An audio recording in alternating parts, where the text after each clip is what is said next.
¿Qué tal, amigos? Bienvenidos. Chicos, ves en la presencia de alguien que admiro mucho, quiero mucho, y hoy la gente que no lo conoce lo va a conocer porque hay una historia bien interesante detrás de este gran artista, el señor Facundo Jiménez. Compadrito, ¿cómo estás? Qué gusto verte, qué gusto que estés aquí, que hayas aceptado esta entrevista. No, gracias por la invitación. También es un placer estar con vos. Facundo, antes de empezar con la historia de Facundo, porque sé que hay un personaje importante dentro de esta historia de Facundo que se llama Meñique, ¿estoy bien? Así es. Que es un payaso para mí, de los circos más importantes del mundo, que es el Circo de Soleil. Platícanos un poquito, por favor, la historia de Meñique como tal. ¿Cómo nace? ¿Cómo es? ¿Qué pasa con él? Bueno, Meñique, de hecho, nace como tal en México, porque hacemos la primera temporada en el noviembre de 2003. Nos invita la señora Estrella Fuentes Gasca, que de hecho es la dueña del famoso circo que estaba aquí cuando vino la tormenta del Alex, creo Sí, que fue la claro, última. claro, 2010. Exactamente, bueno, al tiempo fue cuando nos conocimos, un poco Exacto, tiempo antes. exacto. Hace muchos años. 13 años ya. Y pues nos invita, nosotros andamos haciendo yo y mi familia y yo, una gira en Chile, y venimos directamente para aquí. Era un circo nuevo, pequeño en ese tiempo, y yo ya traía el personaje, pero traía cabello. Llego a México, me afeito completamente y ya lo pulo bien, le coloco los lentes y ya lo armo como Meñique. Entonces, tomo el circo, soy el único encargado del humor, del payaso en ese show, y me empodero, se puede llegar a decir, o empodero el personaje, y me empieza a ir muy bien, y la gente de México me dio una aceptación muy bonita, me sentí muy, muy bienvenido, y también que la comicidad que hacía Meñique era muy ingenua, ¿no? Muy inocente. Y nada, desde ahí, desde México, que me sirvió como escalón, o también como fogueo para pulirlo en la manera como hablaba, cómo caminaba, qué tipo de rutinas le quedaban a él.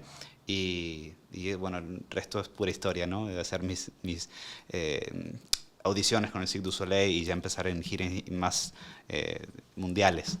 Oye, para poder entender, yo en mi ignorancia conozco al payaso como tal, que son los payasos que van a una casa a hacer rutinas, a hacer concursos, y ese me imagino que es el payaso que yo conozco.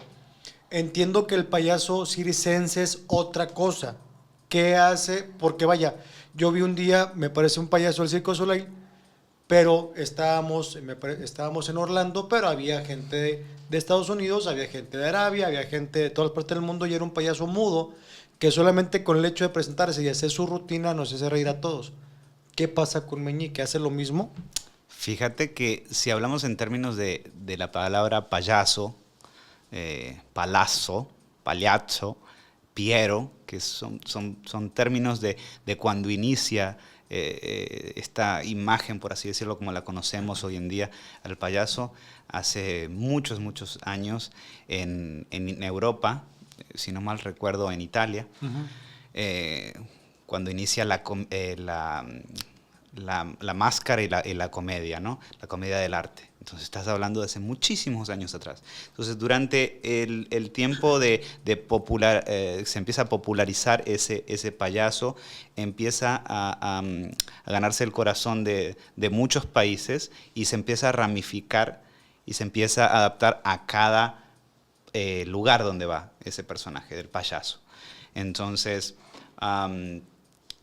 en Estados Unidos lo conocemos que es como que de pintura muy amplia tienen el estilo muy de slapstick, que le dicen slapstick, y son muy exagerados si te vas por el lado de Europa, quedaron muy minimalistas y utilizan solamente lo simple, y utilizan mucho el tema corporal, porque rodeadamente en Italia hay muchos países con diferentes lenguas.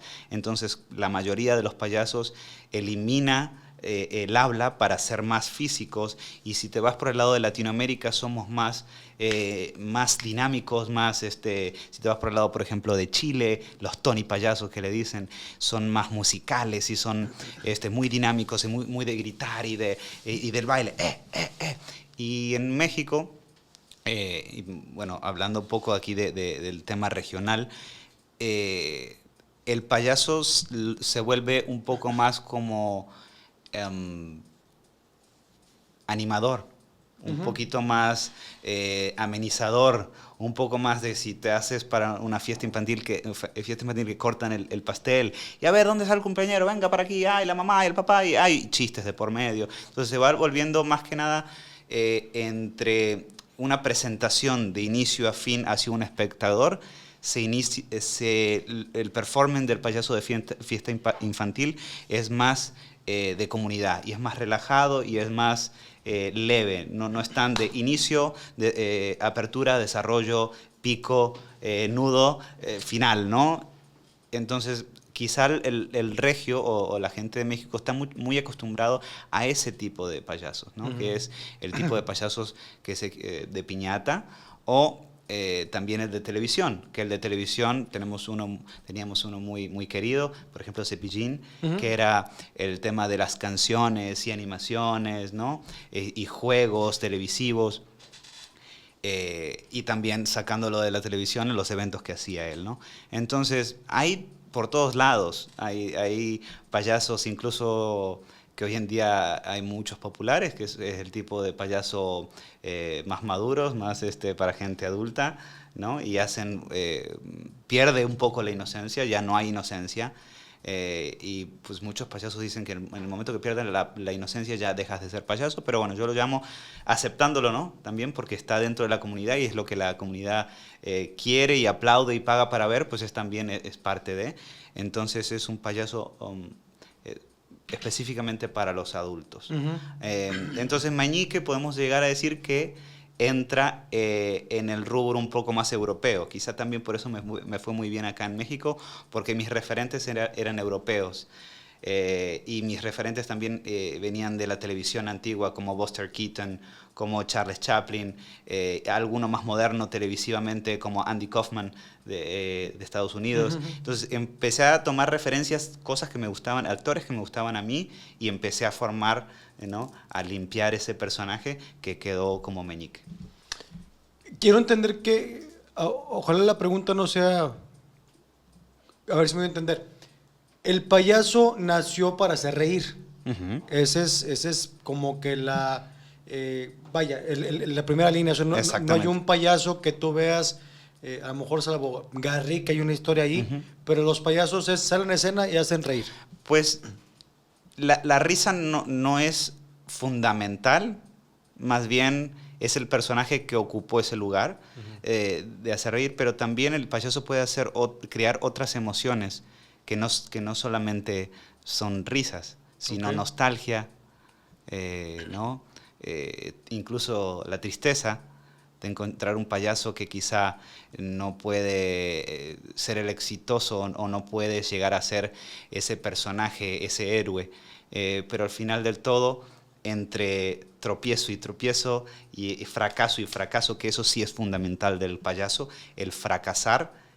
Necesitamos ser fracasados para conectar y tener una empatía con el público, Ujú. y mediante el fracaso conseguimos la risa. Ok. Pero en ese desarrollo del fracaso es donde quizá entra la empatía con el público. Ah, pobrecito, se cayó, ¿no? Y otra vez, se cae, se volvió a caer. Y otra vez, ¿no? Y en ese transcurso del fracaso es donde creo que hacemos mucho la referencia social, de que al final ese payaso es una sombra o un reflejo de lo que cotidianamente al hombre, generalizando hombre, mujer, nos pasa, ¿no? Es que al final todos somos estúpidos. Ok. Todos tenemos momentos de estupidez, Ujú. Ujú. que los queremos esconder porque queremos ser fuertes y queremos ser para la sociedad. Y no, yo no me equivoco, yo soy perfecto, ¿no? El contrario, lo hermoso y divino del payaso es que más frágil y más tonto y más fracasado tiene más éxito. Ok. Se gana al público. Ok. Eso es algo hermosísimo, que si haces memoria, pocas carreras o pocos trabajos en el mundo aplauden el fracaso, aplauden la equivocación. Y eso es algo realmente mágico, ¿no? Y te hacen a veces pensar, ¿no? Te hacen, cuando uno sale de ver un show y ver y entender qué frágiles somos como seres humanos, pero también es hermoso, ¿no? El fracaso y el caerse y el equivocarse y aprender. Y ahí viene un poco también la poesía, cuando ves un payaso que generalmente está haciendo poesía con sus textos y con sus explicaciones narrativas, incluso solamente físicas, ¿no? Es por eso que te enamora tanto ese arte. Cuando empezás a entender un poco el arte del clown, qué profundo es algo que te cautiva.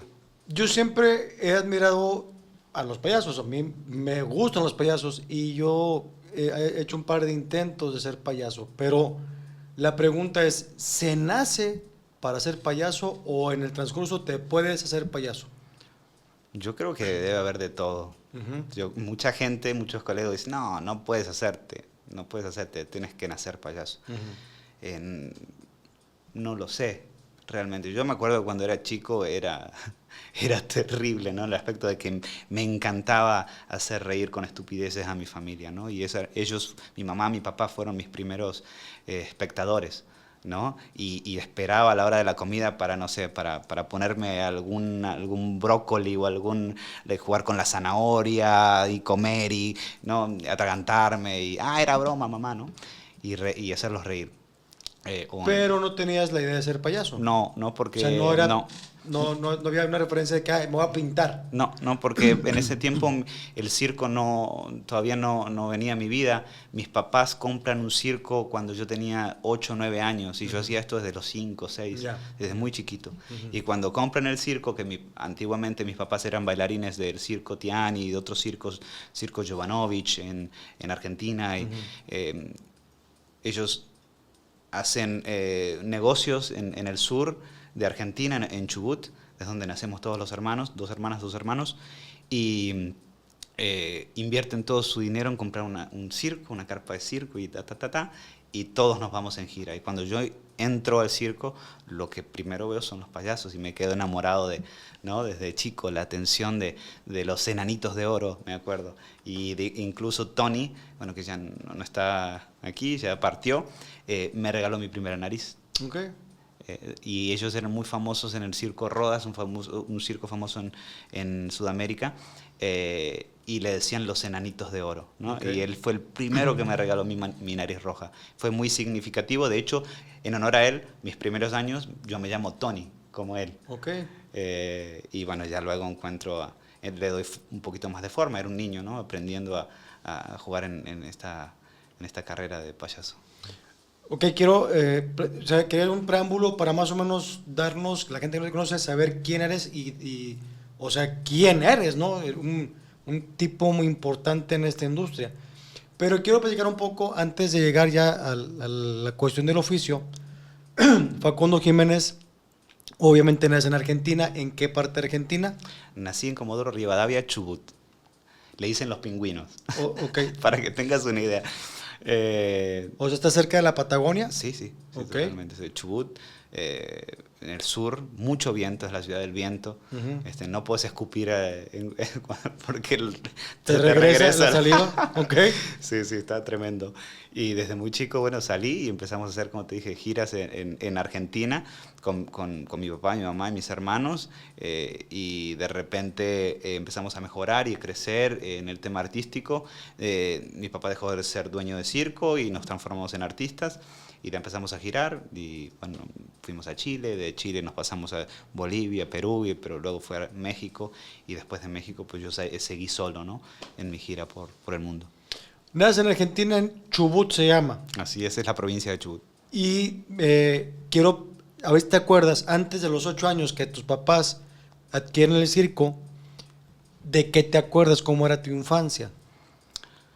Pues yo creo que en lo que me recuerdo Era como cualquier niño muy inocente, ir caminando a la escuela con mi hermano, tomar el colectivo, hacer travesuras, ¿no? Era muy...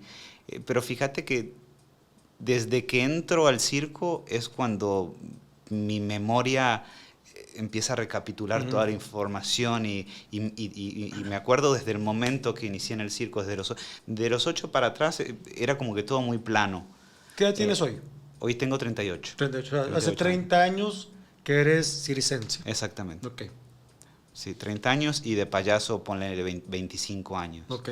25. Ok. Y de profesional, yo creo, por así decirlo, más o menos desde los 14, ya porque era todos los días, o incluso menos, ¿no? De los 13, 14, todos los días, desde chiquito, vender palomitas en el intermedio y ese dinero invertirlo. Ya era profesional. En el momento que vos ya empezás a invertir y empezar a diseñar tus maquillajes y comprar la tela, ir a la modista y hacerte tu ropa, y era todo empírico, era todo viendo ejemplos de, ¿no? Eso también es lo bonito del circo tradicional, es que vas viendo todo sobre la tradición y cómo lo hacían tus padres y tus abuelos y tus tatarabuelos, o lo que se comenta, ¿no? Era mucho del boca en boca. Ahora todo por YouTube, y puedes llegar a ver, o internet, ¿no? Ver un poco más de información, y creo que en el tema informativo, por ejemplo, hoy en día es mucho más fácil poder recaudar información y encontrar tu propio camino. Es que estoy pensando que a los 8 años que tú tienes que entras al circo, de cierta forma, creo que para un niño un circo es un parque de diversiones. Entonces has tenido 30 años jugando en tu vida, o sea, no ha sido una infancia donde le sufriste, quiero pensar, que a lo mejor no batallaste con el hecho de que tienes que ir a la escuela, levantar temprano, y matemáticas y español, y o sea, no batallaste nunca con eso, ¿o sí? Sufrir, nunca sentí el sufrimiento. Muy pocas veces en mi vida. Pero yo creo que soy un suertudo, como dicen aquí, ¿eh? Un suertudo porque sí hubo momentos muy difíciles en mi vida, como por ejemplo la quiebra de la empresa de mi papá. Mi papá depresivo, mi mamá llegó a pesar creo 38 kilos. Se enferma, en ese tiempo no conocían, era como un bichito que había en el estómago, Pilobacter pylori. Sí, sí. Y en ese tiempo no se conocía muy bien qué era, pero también con todo el nerviosismo que tenía la familia, y me acuerdo que quedaba muy poco dinero, casi nada, y había un kilo de harina, fritar harina y le decimos tortas fritas. Yo tenía una bicicleta y a vender en la calle. ¿Qué ¿no? es como que empanada o qué? Es como que la empanada, pero solamente es como una tortita, pero no hay nada dentro. Solamente se le rocía a veces con azúcar. Ya. Es muy rica, frita. ¿La empresa de tu papá quebró? ¿Cómo el circo quebró? ¿O tu papá tenía una empresa antes del circo? No, el circo quebró. ¿Por qué quebró? Quebró porque en los planes que tenía mi papá ya estaba la carpa pagada. En el momento que mi papá deja todo ya, porque esta era la fecha que, no sé, que el fabricante de la carpa tenía que entregar el material, nunca llegó. Entonces se tuvo que asociar con otra persona, por ende los gastos, bueno, las ganancias a la mitad, y fue todo muy, empinció con la pierna izquierda, y fue muy difícil encauzarse, ¿no? Entonces fue pérdida, hasta que un momento ya no se pudo más, y nada, y se tuvo que dejar, ¿no? Todo esto pasa en Argentina y en tu ciudad. Exactamente, mi papá es de Tandil, mi mamá es de Comodoro Rivadavia, por eso que nacimos ahí, pero mi papá es de Tandil, eran bailarines, mi papá bailarín de folclore argentino, como los gauchos. Sí. Entonces, a mí esa cultura se me hace preciosa, sí, ¿no? es muy lindo, es como el flamenco. Hace poco estuve en España y encontraba tantas similitudes en cuanto a lo cultural y ¿Qué es el malambo? ¿Malambo se llama? Es malambo. Bueno, el folclore argentino tiene diferentes disciplinas, ¿no? El bombo, el zapateo, la musicalización como samba, chacarera y otras menos conocidas. Y dentro de la fantasía del malambo, pues está el tema que ejecuta el gaucho, que es el tema de las boleadoras y el zapateo, y que se puede llegar a hacer solamente con una base de percusión, sin la música del ram, tam, tam, trochicum, trocatatacan, tam, el do, re, sol, ¿no? Es solamente el sícope de tu, chicu, tu, chicu, tu, tun, chicum, chicu, tu, Que eso lo es el bombo legüero. Exactamente. Bien. Y sobre eso, sobre esa base, pues bueno, también puede ser norteño o sureño. El sureño es más lento, tunch, tunch, tunch, y el norteño es más rápido, también es una zona más caliente, tanto, tanto, y con eso jugamos boleadoras, zapateos, lanzas. O sea, jugamos peleas. que tú eres gaucho. Sí, bueno, no soy gaucho, pero bailé malambo muchísimos años. En esa época que nos hicimos artistas, con la familia teníamos una troupe de baile que era totalmente familiar, se llamaba Los Wincas del Guaira.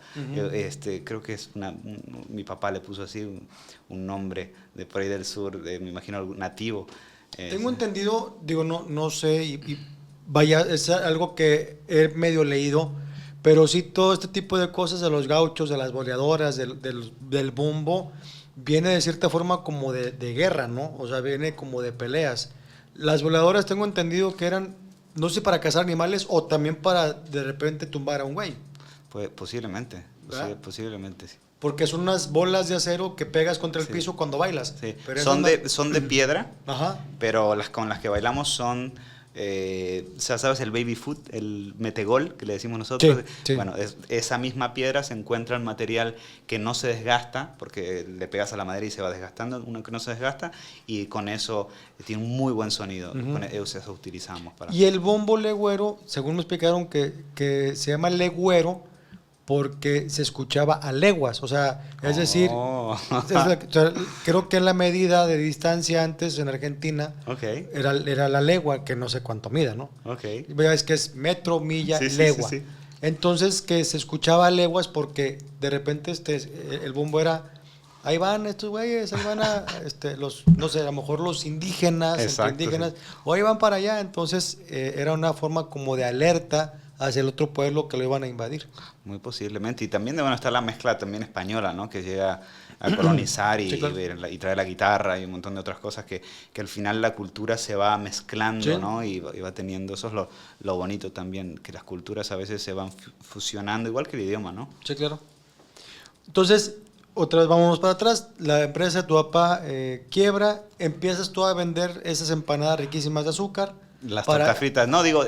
ayudar a la familia. Fue un momento muy corto, pero recuerdo momentos difíciles, ¿no? De ver a mis papás así, y yo no lo veía como sufrimiento, también lo veía desde mi inocencia.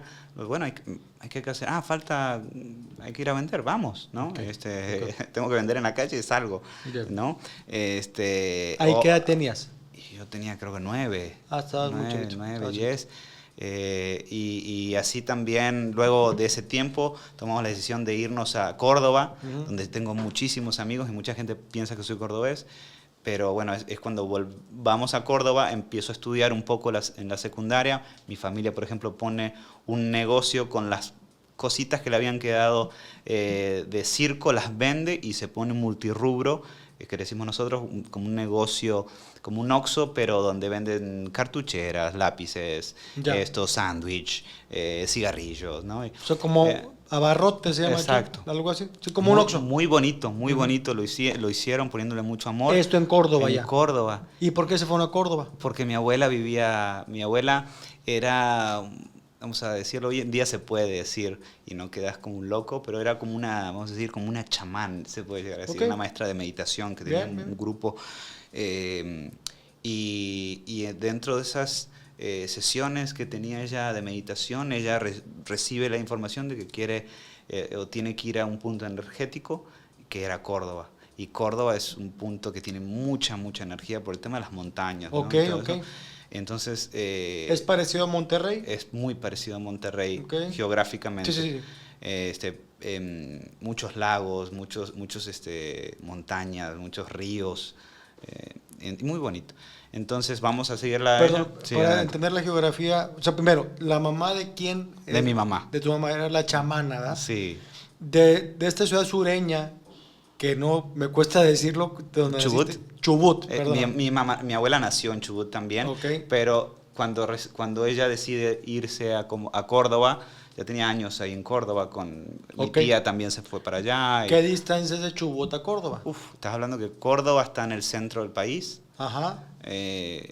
y, y Chubut está muy en el sur. Entonces, sí, ¿Argentina es más grande que México? ¿O que- es casi la misma distancia? creo que no Ok. en cuanto territorialmente, Sí. pero en cuanto a distancias, Argentina es muy largo. Ya. Argentina es un país muy grande. Ok, ok. No sé si es el sexto en el mundo o séptimo. Sí, es territorialmente. Cantidad territorial. Sí, sí, sí. Entonces, son las distancias largas de Chubut a Córdoba, Sí. estaba lejos. Sí, pero bueno, nosotros andábamos en giras por todo el país, así que cuestión que con ese abarrotes, a los 9 meses, un año, le entran a robar. Espérate. Bueno, saquemos todo lo que tenemos en stock. Me acuerdo que estábamos durmiendo, nos despertamos bien a la policía. Señora, le volvieron a la policía. Al otro día nos volvieron a robar todo. Ya no había más stock, no había dinero como para volver a reinvertir, a surtir. Y tomamos la decisión de cerrar y regresarnos al circo. Y digo, todas estas situaciones quizá podrían haber sido de sufrimiento. Ujú. Y otras cosas también, no, que estamos en el sur y se vuela la carpa y todos agarrados de la carpa. Bueno, yo no, porque era muy chiquito, pero viendo a mi papá, a los trabajadores agarrando la carpa y las tormentas en el sur, se vuelan, marrear, como le dicen acá, macear en Argentina, las estacas para que se vuelvan a salir. Es una vida muy sacrificada, sí, es muy sacrificada. El tema de ser itinerante, dejas muchas cosas de lado. No te apegues a nada porque todo es temporal y todo es muy...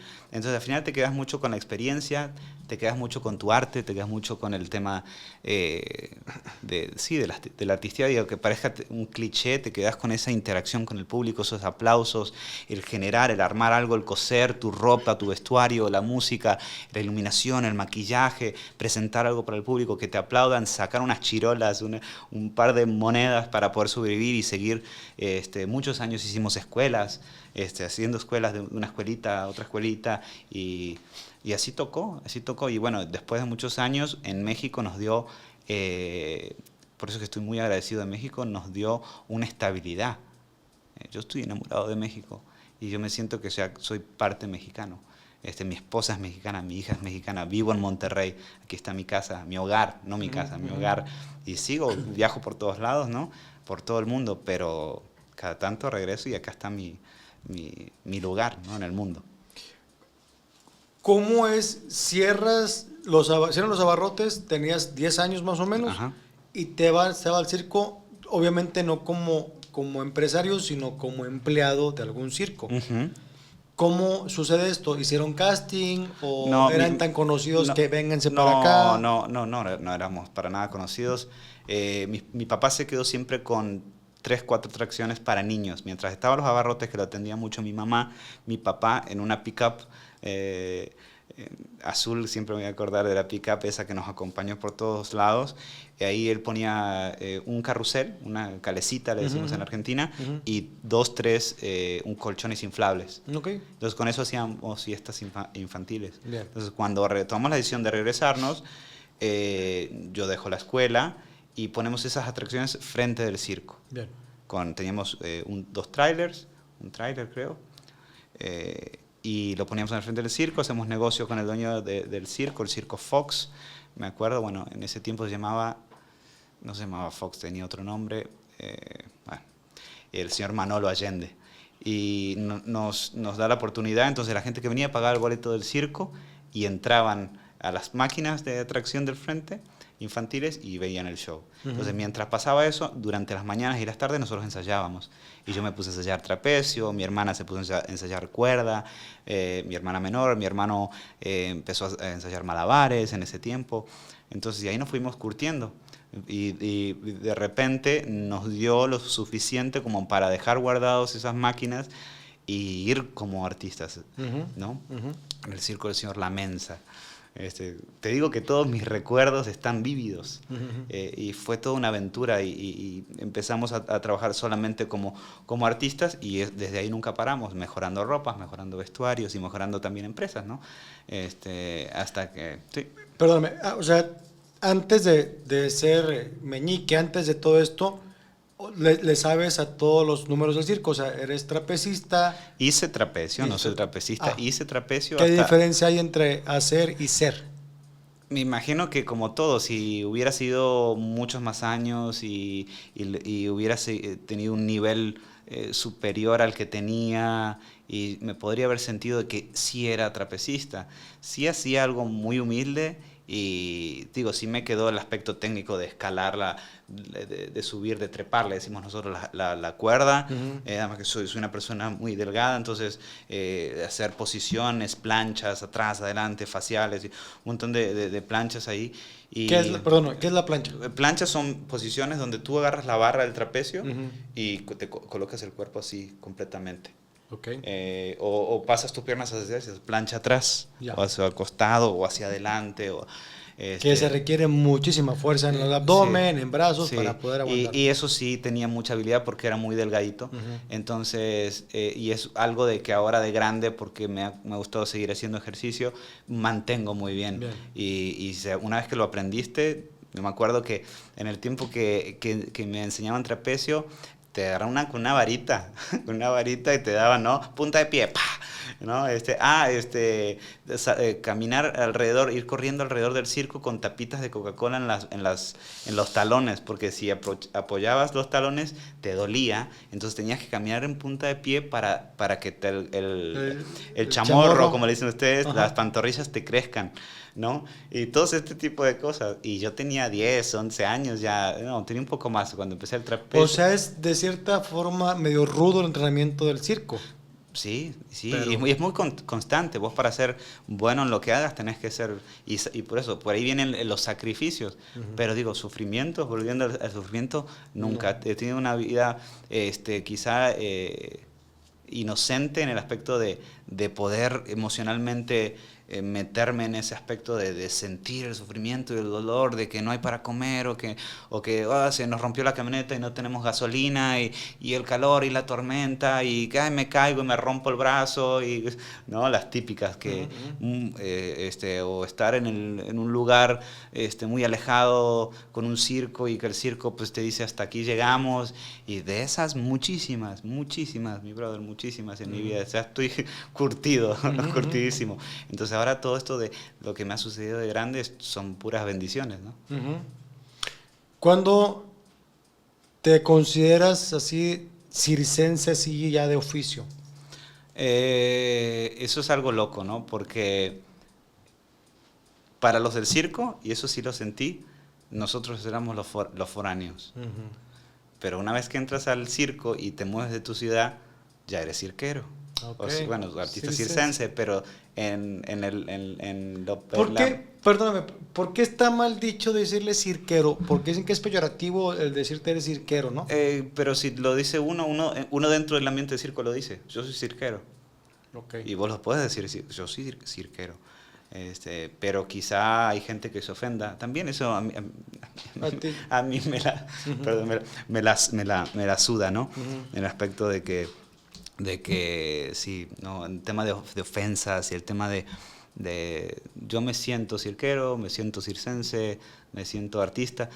Y entonces fue un tema de que a cada ciudad donde íbamos no te sentías que Ujú, pertenecías, ujú. ¿no? Me pasaba mucho también con el desarraigo, el aspecto de que, bueno, acá soy argentino, ya no soy mexicano, y me voy a otro lado y no soy de aquí, hasta que entendí una cosa, que era de todos lados. Ok. Cuando mi cabeza entendió que era de todos lados y que cualquier lado, y decidí y entendí que en cualquier lugar donde iba a ser mi hogar, eso se diluyó, se desvaneció y cada vez que llego a una ciudad me siento como si fuera mi hogar. Bien. Y soy un camaleón, o sea, te creas como esa habilidad a adaptarte, un poder de adaptación bien cabrón, que eso luego lo pude aplicar en el tema laboral, Ujú. en el tema, no sé, de grupos, de amigos. Yo me adapto, pues si no te adaptas, morís. Sí, claro. Entonces, sí me ha tocado mucho, quizá por eso me fue muy bien en el Cirque du Soleil, Ujú. porque yo venía del circo tradicional. Ujú.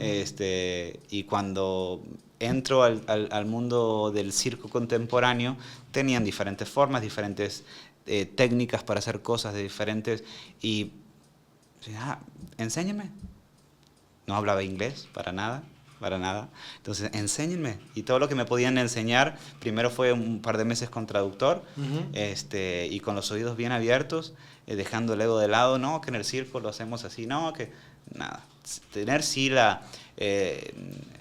por ahí esas habilidades del circo y esas virtudes, por ejemplo, como el ser apasionado, el cirquero, el circense es muy apasionado y es muy aguerrido y muy constante en lo que tiene que hacer, y no lo vas a tumbar. Entonces sí, todo eso lo apliqué, pero aprendí y me reeduqué. Ya tenía 20 años cuando entré con el Cirque du Soleil, ya van para los 20 años, 17 años que estoy con el Cirque du Soleil. Entonces pude adaptar todo eso, aprenderlo, camuflarme y adaptarme. Entonces, todo eso que me pasó desde chico, que me tuve que aprender a adaptar, me acuerdo que teníamos un libro de pases cuando íbamos a la escuela, y ese libro de pases me tenían que aceptar a cada escuela donde yo iba. Okay. Entonces, yo creo que, imagínate, si de chico hacíamos 2 semanas por escuela más o menos, y me tenía que mover, y siempre era el nuevo, ¿no? Y había gente que, pues, obviamente el bullying, a mí... pero también era a veces el más popular, tenía el pelito largo hasta acá, güerito, ¿no? Y la pasé muy bien, es que siempre le he pasado muy bien y he tratado de surfear, ¿no? Las adversidades. ¿Cómo se da tu llegada a México? Porque que entiendo que este rollo, esta carrera, estabas en Sudamérica. Me dijiste que Chile, Argentina, pero me imagino que estabas en toda Sudamérica girando. ¿Cómo llegas a México? Mi hermano contacta a la dueña en ese tiempo por internet, recién iniciaba el Messenger. La dueña de Fuentes Gasca. Exactamente. Okay. ¿Qué año sería? 2002. Okay. 2002 más o menos, porque llegamos en el 2003. Entonces, de ahí, desde Chile, nos regresamos a Córdoba, hacemos maletas y nos fuimos con bombos, lanzas, que eran las lanzas que usábamos para bailar, maleta personal o bolsos personales, bolso de trabajo, y aparte mi hermano traía un motor que era con el que se subía a las fajas, cintas que le dicen acá, aéreas, acto aéreo. ¿Las telas? Sí, pero son como las cintas de cinto de seguridad. Ya, como el arnés. Exactamente, okay. Eso es un acto. Bien. En ese tiempo no era tan popular cuando lo empezó a hacer.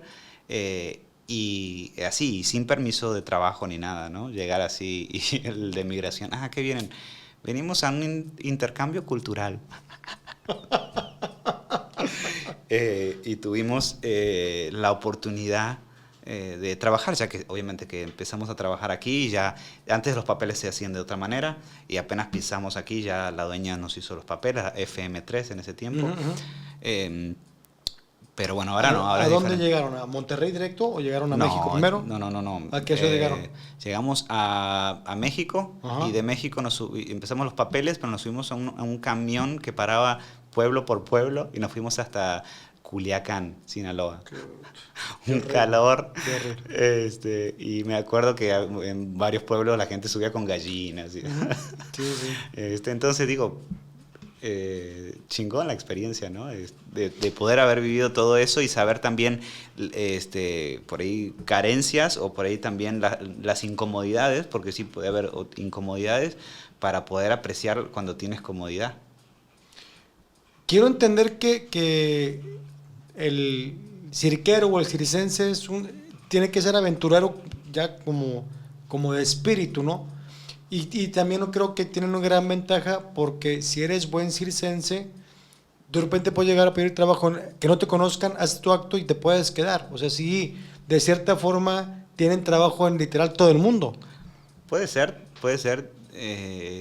Hoy en día ya se ha modernizado mucho.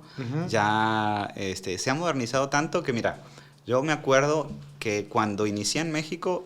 Yo empecé a trabajar para tener mi sesión fotográfica, mis posters, mi página web. Tengo mi página web desde que llegué casi en 2004, de toda la vida. Hoy en día ya no se utiliza casi nada. checa ahí te mando mi Instagram. Claro. Capaz que el productor o el dueño de circo sigue tu cuenta en Instagram. De hecho, síganme en Instagram, Facundo Jiménez. Claro. Official, con doble F. Jiménez con G, no con J. No con J. Aquí la mayoría son con J. Entonces se ha modernizado tanto que hoy en día es prácticamente mucho más simple el darte a conocer o mandar tu material. Hoy en día tenemos una cámara en nuestros teléfonos que, pues, grábame, esta función grábame y ya me sirve para mi contenido o para ta. Entonces, va más, creo, por ese lado, ¿no? De que uno manda mensajes por internet, no hace falta llegar y golpear como antes a tal lugar y pedir trabajo. Hoy mandas currículum, o mandas tus cuentas o tus videos, tus links de YouTube, de tu material a diferentes empresas. Es mucho más fácil que te vean y que te consideren. ¿Cómo antes de Meñique no había sido payaso tú con Sí. otro personaje? Sí. ¿Cómo nace? Primero, ¿cómo se llama ese personaje? Se llamaba también Meñique, pero no como tal, ¿no? Okay. O sea, no como ya lo encapsulé, ahora lo formé y no tenía lentes. Y era un payaso normal de circo que si se me apetecía, me cambiaba de peluca, de vestuario, de maquillaje. Era payaso, más el personaje como tal no estaba... Estaba encontrando ¿Tu estilo? Sí, exactamente. O tu personaje como tal. Exactamente.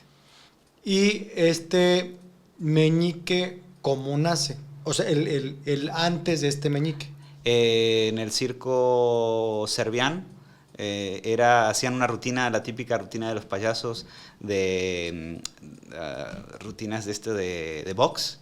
Y entraba el enanito Pinino y otro payaso que no recuerdo quién era, y hacían la rutina de box. Entonces yo entraba a limpiarle las botas al enanito Pinino y a secarle el sudor. Ya estaba mojado, le secaba el sudor y ahí caía el sudor. Era lo único que hacía yo. Era el sparring, creo que le dicen, del boxeo, del enanito. ¿Y ese era Meñique ya? Ese era Meñique. ¿Ya se llamaba Sí, Meñique? quien me puso ahí en ese circo, me puso el señor Gemini, que era el locutor del circo. Pero ¿cómo bueno, estás flaquito, estás chiquito? Estaba más flaco y más chiquito todavía, créanlo, ¿no?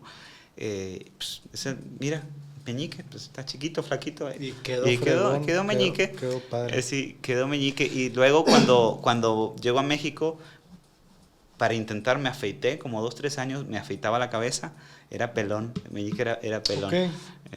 También, y hasta que le encontré la forma, ya luego quedó con la peinada al costado y el pelito paradito y mis gafas. Y ya luego con el tiempo me empezó a interesar mucho a la interpretación, ya que entró a Cirque du Soleil, la interpretación de personajes y entender, ¿no? Me ha apasionado mucho el entender cómo se pueden armar y empezar, bueno, voy a ser una viejita, ¿no? Y la viejita cómo puede caminar y qué tipo de peluca y qué tipo y cómo piensa y cómo habla y cómo se mueve y quizá es tartamuda y no sé, o quizá renguea y tiene un bastoncito. Entonces, como las recetas que uno puede utilizar para crear personajes, y es todo esto que me lo enseñó el Cirque du Soleil cuando yo creaba los personajes con ellos en los shows. Lo traigo a mi profesión, y ahora cada vez que tengo que trabajar un show, pues trato de componer personajes. O sea, de por sí el payaso es un personaje, el payaso Meñique hace tu personaje. Es así, Facundo Jiménez hace Meñique. Hace Meñique, que es mi payaso, mi esencia pura, se puede llegar a decir. Y Facundo Jiménez hizo Wimpy con el show Wintook del Cirque du Soleil. 4 años. También hizo Giovanni, que era un italiano. Ma Giovanni, ma come vai? Tutto bene questo? Y hablaba como un italiano con voz delgadita, pero tampoco era italiano. Balbuceaban los payasos. Éramos 3 payasos, 3 cómicos. También, y ahora estoy haciendo... Perdóname, ¿ese payaso cómo se llamaba el italiano? Giovanni. Giovanni, en el show Dralion. Hice arenas por casi 27 países con ese show, una semana en cada lugar, 3 días, 4 días, una semana, recorrimos el mundo. Y luego me toca ahora, hace ya casi 9 años que hago Curios para el Cirque du Soleil, que próximamente dicen que hay una posibilidad de que estemos viniendo para estos lugares, ojalá se dé, no es oficial todavía. y el personaje se llama The Comic.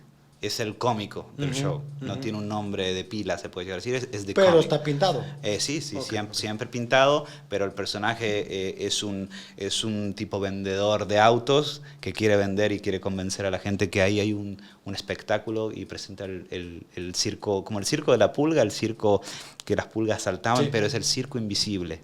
Entonces, este personaje habla, es el primer personaje que habla tanto, yo creo, en la historia del Cirque du Soleil como tal. Tengo un acto de 7, 8 minutos donde hablo y narro la historia del circo invisible, donde soy el presentador y quiero vender donde no hay nada, pero todo el circo invisible saltan y se quiebran cosas y los acróbatas, ¿no?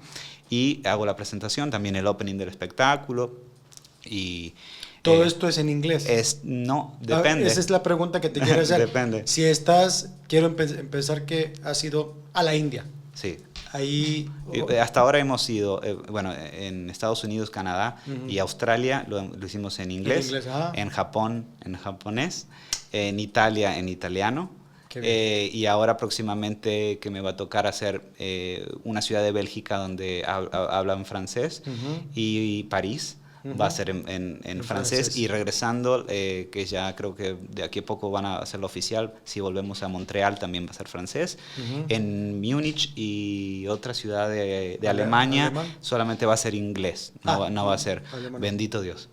Es decir, porque es toda una historia, es todo un trabajo que se tiene que hacer con intérpretes, con coach vocales, y sí, es muchísimo trabajo, pero al final me quedo con lo positivo, que el día de mañana que yo me vaya de este espectáculo, pues voy a tener toda una experiencia de haber hecho el mismo show en diferentes idiomas. Claro. En japonés fue todo un drama porque fue el primer idioma que hice así tan diferente, pero todavía incluso me acuerdo del texto, tal cual, ¿no? Es muy interesante. ¿Me lo puedes así como, digo, 3, 4 frases? Sí. O sea, en español y luego lo traduces al japonés. A ver, en español todavía no lo he hecho. Así que lo hemos hecho en inglés, inglés, italiano y japonés, y ahorita próximamente en francés. Pero en inglés sería, por ejemplo, Ladies and ladies, tonight and especially for you, we present an incredible show, the likes of which you will never seen. O sea, mujeres y mujeres. Sí, porque el vato le encantan las mujeres, entonces mujeres y mujeres, ladies and... Ladies, tonight and especially for you. Y especialmente para usted. We present an incredible show. Vamos a presentar un show increíble. The likes of which you will never seen. Es algo que nunca has visto. The invisible circus. El circo invisible. Ok, eso es lo que dices en inglés. Esa es la introducción de cuando yo presento el circo invisible. Ahora en japonés. Minasan yokoso, kyou wa tokubetsu ni sugoi shou o omise shimasu. Imamade mita koto ga nai, keshite mienai, tome sakas. ¡Qué padre! ¡Qué padre! Ahora en francés. En francés. Bueno, para italiano a lo mejor podemos entenderlo más. ¿Cómo se entiende? En italiano creo que sería más fácil para el público que lo entiendan. A ver, signore. Stasera vi presentiamo un spettacolo incredibile, un spettacolo che non lo avete mai visto.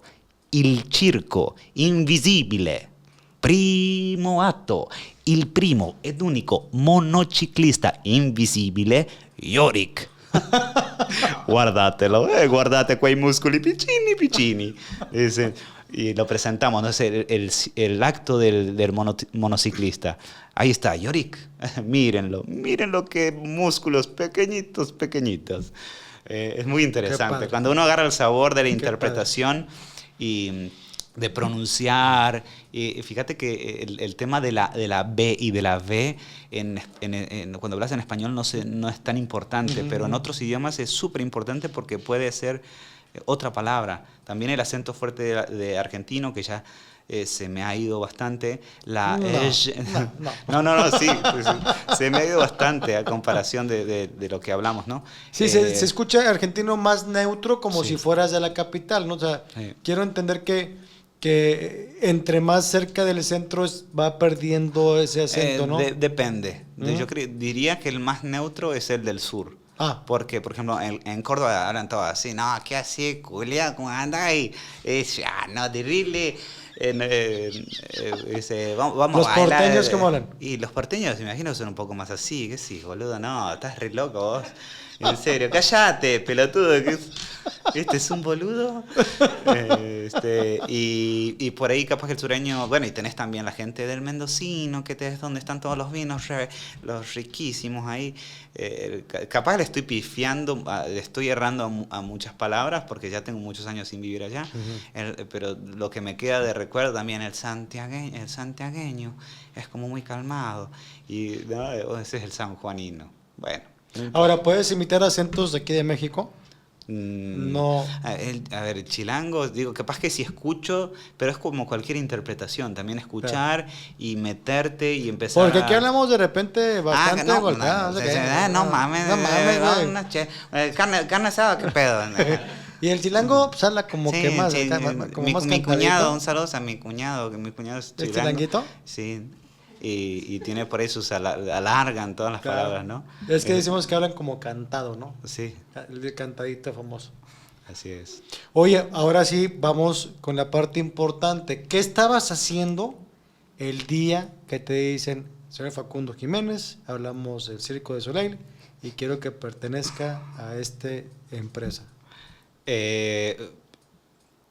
Me acuerdo que estábamos, de casualidad volvimos a la ciudad de Culiacán, no cuando llegamos con el show, de hecho con la misma empresa, con la empresa de Estrecha Fuentes, estuve 3 veces, una fue cuando llegamos, otra en el medio de mi estancia en México, y la tercera y última fue cuando estuvimos aquí en el Santa Catarina. En el río Santa Catarina. 2010, ¿verdad? Sí. La referencia, exacto, la sí. referencia tristísima es que ellos, los Fuentes Gasca, estaban con un gran éxito en los bajos del río. Fuentes Sánchez, si no mal recuerdo, Okay. pero también son de la familia De de los Fuentes Fuentes Gasca. Estábamos montados ahí. En el río Santa Catarina. Sí, con un llueve. éxito tremendo, porque me acuerdo que estaban un poco como asociados con Televisa, Sí. que por ahí es que Sí. conozco tanta gente por ahí del medio de aquí, es porque me llevaban a cada rato a gente regia, y ahí hice amistades con muchos, pues vienen los de seguridad, ¿cómo se llaman estos? De los gendarmería. Protección civil. Lo que pasa es que había llovido toda la noche. Exacto. No, tenían ya como 2 días que... Lloviendo fuerte. Sí. Y vienen, Entonces, golpean y, oye, el circo hay que empezar a moverlo. Y no son nada. Y no... Y a las par de horas, oye, que sí, que... Y no, bueno, y nos vamos a dormir. Y luego a las 3, 4 de la mañana, todo el mundo afuera, porque se vienen las compuertas, no sé. Sí. Y empezamos a mover, a sacar todo, sacamos todos los trailers, sacamos todo lo de adentro, desmontaron la carpa, y lo único que se quedó fueron las torres y parte del estacado del circo. Que no en este caso la parte importante puede ser la carpa. No lo sé, quizás la herrería muchas veces sale muy cara, entonces no lo sé, pero recuerdo que después de muchos años se encontraron las torres, todas retorcidas, no me acuerdo cuántos 40 kilómetros. Sí. Porque incluso en ese, Alex, también te acuerdas de la Virgen de también, Quera, exactamente. que ahorita está en uno de los cerros de aquí de Monterrey. ¿La encontraron? La encontraron y la pudieron rescatar y ahorita está... Wow. Creo que antes estaba... en Constitución ahí muy cerca de donde estuvo el Papa Juan Pablo. Ya. Ahí la pusieron como un altar. Okay. Alex se la llevó, la reencontraron y ahorita está en un cerro. En otra... y ahora que estoy haciendo memoria, ¿no? Al poco tiempo ya mi esposa, en ese tiempo éramos novios, ella pues se quedaba en casa, ¿no? Y entonces pues todo esto también fue una aventura para ella, una aventura, no sé si buena o mala, pero sí de ¿cómo que viene dónde estábamos? Arranca el motor. Sí, fue todo una locura. Pero bueno, estabas en Culiacán cuando te recibes esa famosa llamada. Exacto, estoy saltando un tema al otro. Y pues reviso mis correos y pues, ¿cuánto tiempo se tardarán? ¿No? Porque hice la audición en el 2006. Había mucha gente, entre actores, cómicos, quedo y me dicen, pues aquí está, fuimos quedando una eliminación de como de 2-3 días fue la eliminación. O sea, hubo convocatoria para hacer audición del Circo du Soleil. Eso platícamela, por favor, cómo te enteras de la convocatoria y en dónde fue. Fíjate que que la mamá de la esposa de un gran amigo, Erico Trevenzoli, y todo ya el ambiente sabía que a mí me encantaba el Cirque du Soleil. Y me preguntaba, ¿y por qué no te pones nariz? ¿Y por qué?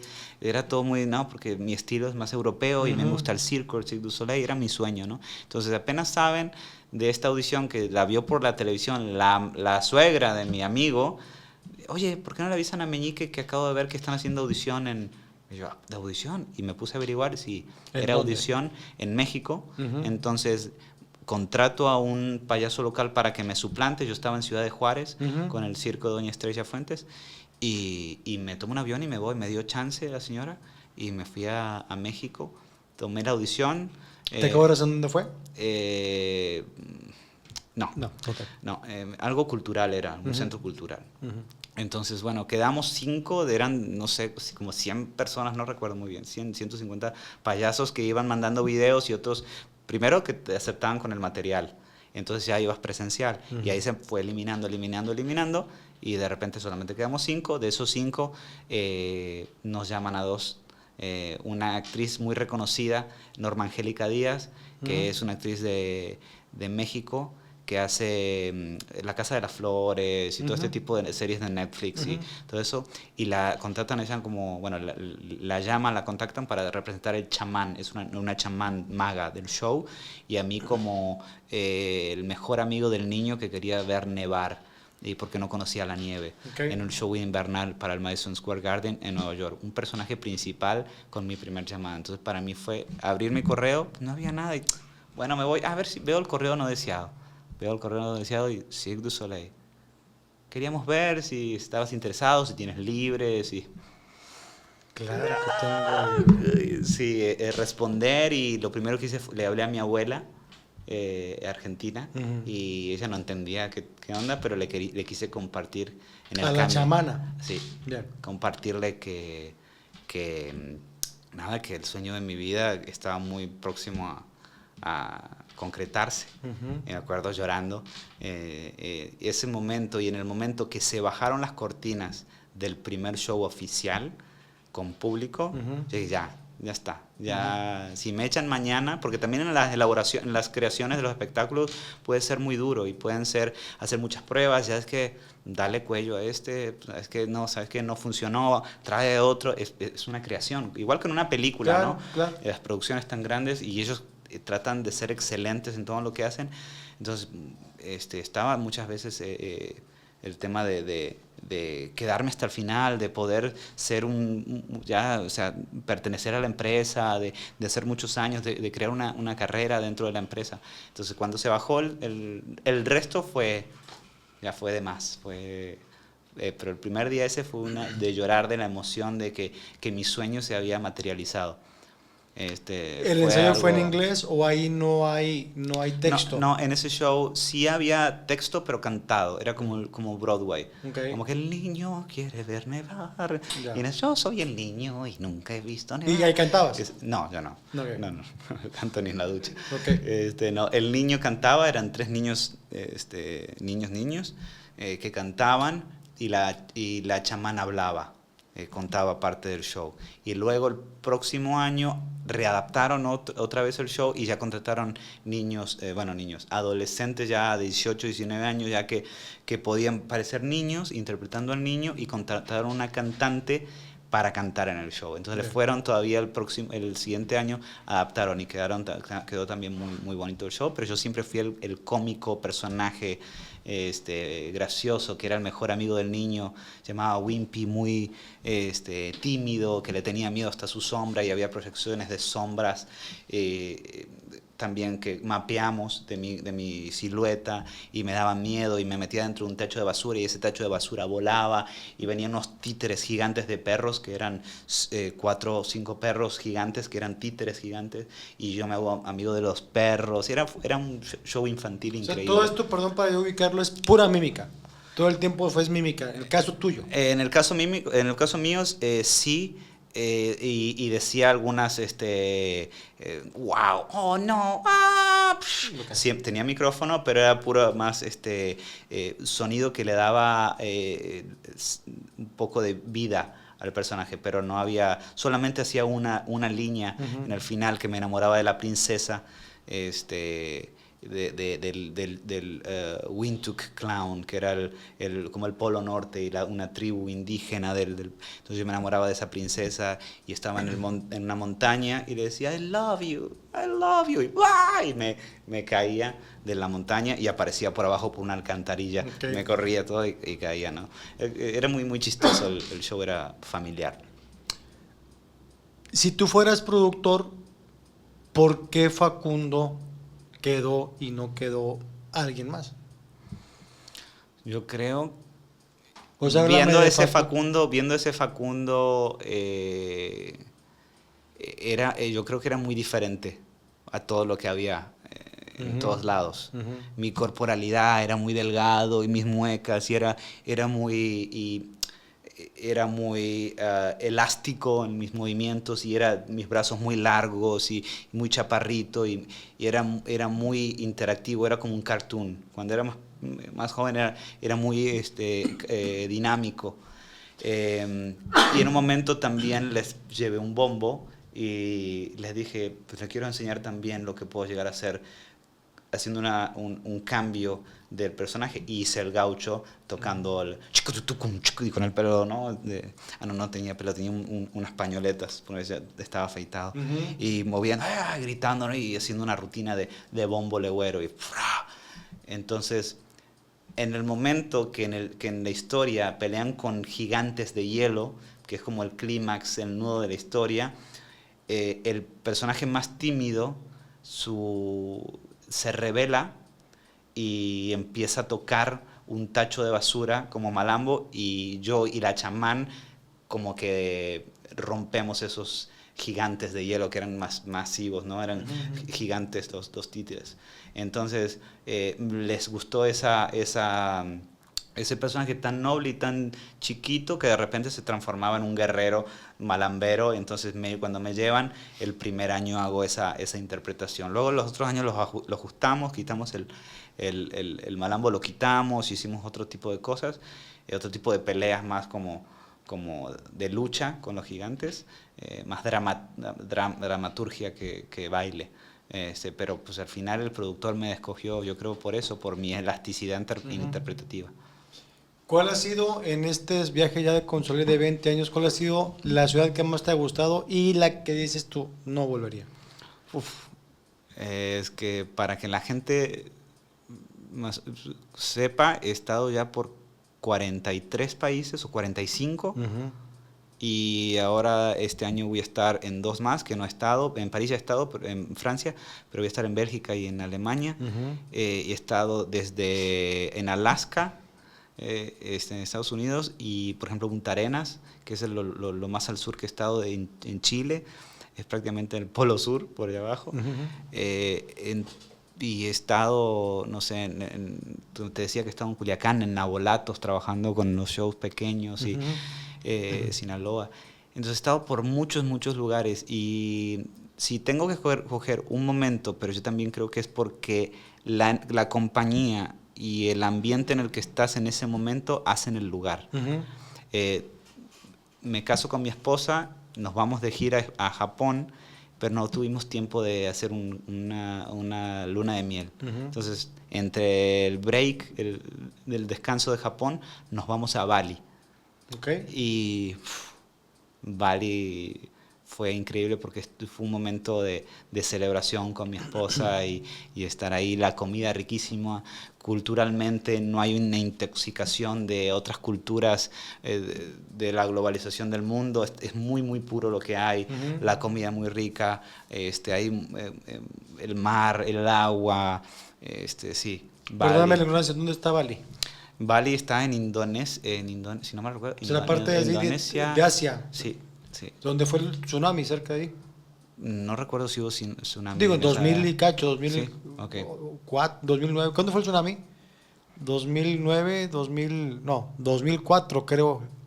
Bueno, en fin. Pero en esa parte asiática. En esos, Indonesia, si no mal recuerdo, es el país. También he estado en lugares muy bonitos, así como Costa Rica es muy bonito, Puerto Rico también es muy bonito. Sí. Y lugares que me dijiste que no... Te dije, tú sabes que no vuelvo por la contaminación, por la comida, el mismo público no estaba tan padre. Dubái. Dubái no Dubái, volverías. no. ¿No? No, Dubái no. Para mucha gente que está ahí y sé que o sea, comercialmente o ve, que Dubái, que para mí es una ciudad plástica. Ujú. Es una ciudad que sí puedes ir y por un par de pesos o muchos par de pesos ir y montarte una Ferrari Ujú. o conseguir el mejor cuarto en el mejor hotel de infraestructura, pero culturalmente es muy, muy pobre. Es algo fabricado de Ok. muy poco tiempo. Entonces, yo creo que soy una persona, soy pisciano, soy muy vibracional, que puedo vibrar en los lugares Ujú. y la energía, o por lo menos eso mi cabeza piensa. Em, mm, Vacío, totalmente. Muy vacío. Entonces, yo prefiero ir a Guatemala, a los volcanes de Guatemala, por ejemplo. Ir a Perú, al Machu Picchu, Ujú. ¿sabes? Ir a esos lugares que realmente van a marcar una diferencia en tu vida y van a enriquecer tu vida culturalmente y vas a aprender que el mundo puede llegar a ser tan diferente y bello de diferentes maneras. Cuando sé que te falta mucho tiempo, eres una persona bastante joven, pero ¿cuándo crees que te debes de retirar? Fíjate que casi me retiro, casi me retiro en pandemia. Ok. En pandemia, Pero digo, tú y muchos iban a retirar sí, de su sí. arte. Pero gracias a Dios casi me retiro porque le metí muchas ganas a una empresa que tuve, o vamos a poner negocio más que nada, de contenido audiovisual Ujú. empresarial, Ujú. como videos institucionales, fotografía, y tuvimos la dicha de poder trabajar con empresas medianas y otras grandes aquí en Monterrey. Entonces, me gustó mucho. Me gustó, sí, el tema de ser emprendedor es sacrificado, pero en ese momento me habla Cirque du Soleil. Yo creo que si se hubieran tardado un poco más en hablarme para el regreso, porque fue un tiempo que el circo tuvo que dar de quiebra la empresa Ujú. para volver a reabrir y reorganizarse. Ujú. Eh, si se hubieran tardado un poquito más de tiempo, yo creo que ya he hecho raíces acá. Ya. Pero bueno, Ujú. gracias a Dios daban mejor los números estando en gira todavía.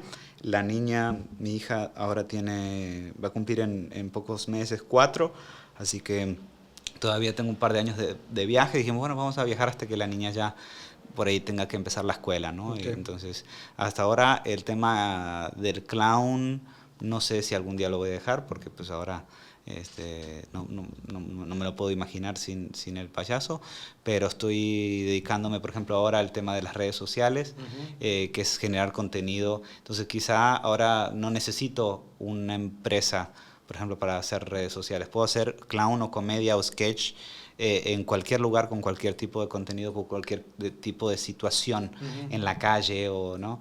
Entonces, ahora me estoy imaginando que eso puede llegar a hacerse en cualquier lugar sin la necesidad de estar viajando o trabajar para algún show itinerante.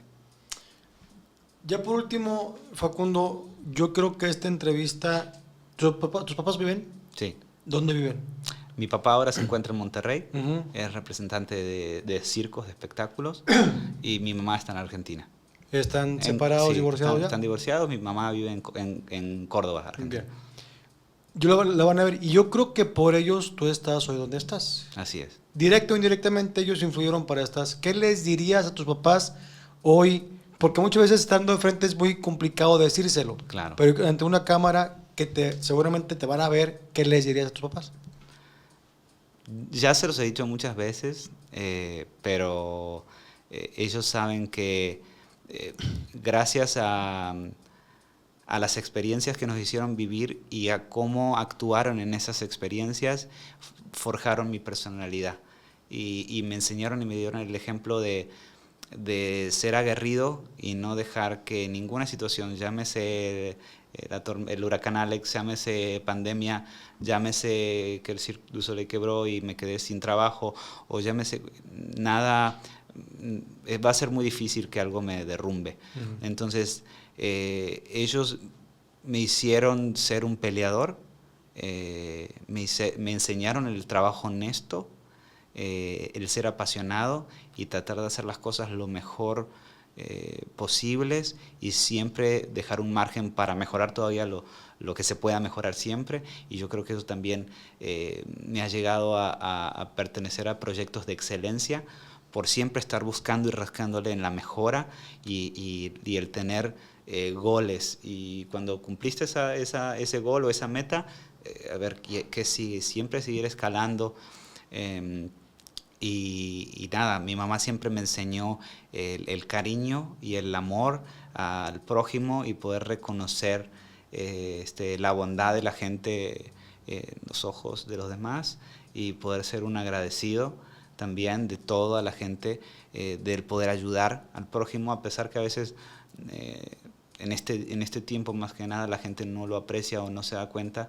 Yo siempre estoy ahí para la gente, incluso que ni conozco, que me contacta, y siempre estoy ahí para ayudar, para apoyar, para ver, quizá dar crítica constructiva, sea laboral, porque generalmente me contactan para eso, o para platicar.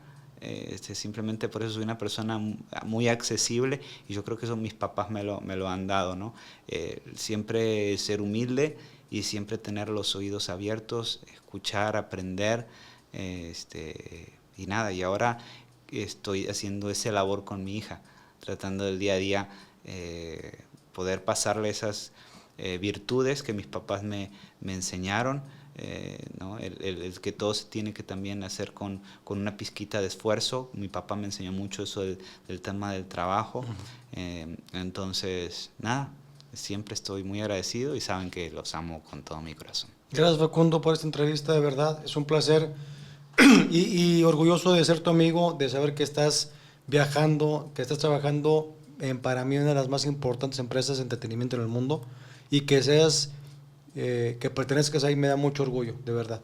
Muchas gracias por la invitación, y bueno, gracias a toda la gente que se quedó a ver este video de este loco viajero payaso. De todo corazón, muchísimas gracias. ¿Dónde te seguimos? Facundo Jiménez con G, Z final, oficial con doble F, official. En casi todas mis redes sociales estoy así. En TikTok quizá me pueden encontrar como Facundo Jiménez, Facundo.Jiménez1, y en YouTube y todas esas otras redes, Facundo Jiménez, y si no estoy ahí así, pues Facundo Jiménez oficial con doble F. Nada más. Nada más. Te agradezco muchísimo esa entrevista, de Gracias, verdad. mi brother. Amigo, gracias. Señores, esto fue Checo Suárez en la presencia de Facundo Jiménez. Síganlo, cuídense mucho y hasta siempre.